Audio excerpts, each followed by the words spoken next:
Àlàdé tún ti gbáradì o, ẹ̀yà wá wòran o.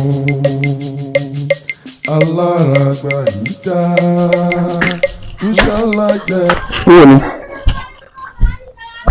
Kìíní ti ń pẹ́ ó ti ń pẹ́ ẹ́ mo sọ fún ẹ mo láwọn àwọn fámìlì ló ní owó yìí ẹ́ nínú 700,000. Facebook page wà o, aráyé ẹ gbọ́, Gentle Giant Africa. Ó sanwó kù 300,000 jọ̀ọ́ bó tiẹ̀ jẹ́ 150 bó jẹ́ 150,000 tẹ̀ bá mi sẹ́ǹdẹ̀ àbúrò ẹ̀ tó wà ní skul gan-an òun gan ti nídìí owó ẹ́ òkè ìrọ̀lẹ́ àbí ok ó dáa mo ṣe mo dúpẹ́ mo ṣe ojú òní tiẹ̀ o.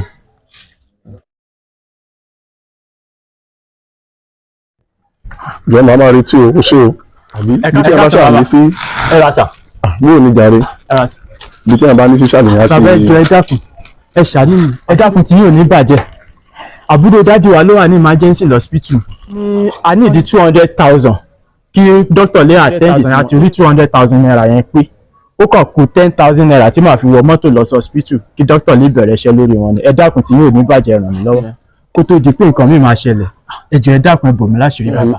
ẹ ní di ìrànlọ́wọ́ bẹ́ẹ̀ni 10,000 naira ẹ sì ti rí 200,000 tẹ́ fi rògùn ó wá kù 10,000 ó ga ọ kò sí wàhálà èmi lè ràn yín lọ́wọ́ tí màá ràn yín lọ́wọ́ dáadáa ṣùgbọ́n kí ni nǹkan tó ń ṣe ẹnìyẹn gangan kí ni àrùn tó ń ṣe. partial stroke ni rọpárọsẹ̀.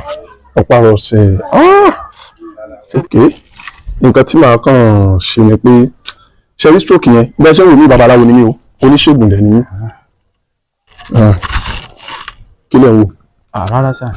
babaláwo pọ́nbélé ni mí nǹkan tí mo sì mọ̀ wò jù láyé yìí òun ni rọpárọsẹ̀ tí n bá ní kí n ka àwọn tí mo ti wò mo fẹ́ tó bí 4,000 tí mo ti wò tára wọn sì yá. kódà gan àwọn aráàlú òyìnbó mi ò lè ka wọn bí mo ti ṣiṣẹ́ fúnlẹ̀ tó jẹ́ pé oṣooṣù gan-an tó ń fún mi lówó tí wọ́n ń sẹ̀ǹdì owó sí mi. ìrànwọ́ tó ní kàn lè ṣe fún mi pé ẹ lọ gbé wá ọ̀fẹ́ ní ìgbà yín ṣe.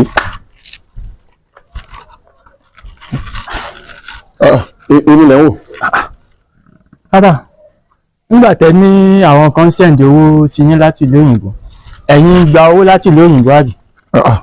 ṣé wọ́n wò pé ṣérú ẹ̀yin ni wọ́n sẹ̀ǹdì owó ẹ̀dẹ̀ ní ẹ̀ ń rí sí fowó wọ́n sẹ̀ǹdì owó sí yín láti ìlú òyìnbó. mi ò jẹun tán sẹ̀ǹdì owó sí. ẹ̀yin ìjọ ẹni tán sẹ̀ǹdì ó yọ lára yín gan kan sẹ̀ǹdì owó sí yín a ní kẹ́ ẹ ràn wọ́n lọ́wọ́ pẹ̀lú 10,000 ni wọ́n sẹ̀ǹdì.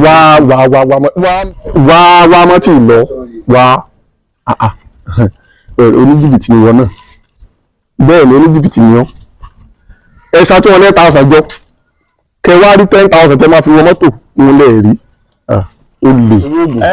ẹ kó gbogbo òṣìyìn lọ jàre kí la fẹ́ fi gbogbo ẹ kẹ́ ràn wá lọ́wọ́ pẹ̀lú 10,000 naira ẹ náà ń ṣoògùn rọpárọsẹ̀ sí ni mo fẹ́ fi babaláwo ṣe 10,000 naira yìí mo níjẹ̀ fún wa ní story orí yín oníjìbìtì ẹ kó gbogbo òṣìyìn lọ jàre. ó lè olórí fúnfún yẹ ẹ rí bó ṣe rí orí 10,000 ààrẹ orí 200,000 owó oògùn kò rí 10,000 owó mọ́tò ó lè. Ayé ẹ gbọ́, Gentle Giant Africa, inshallah ń jẹ́.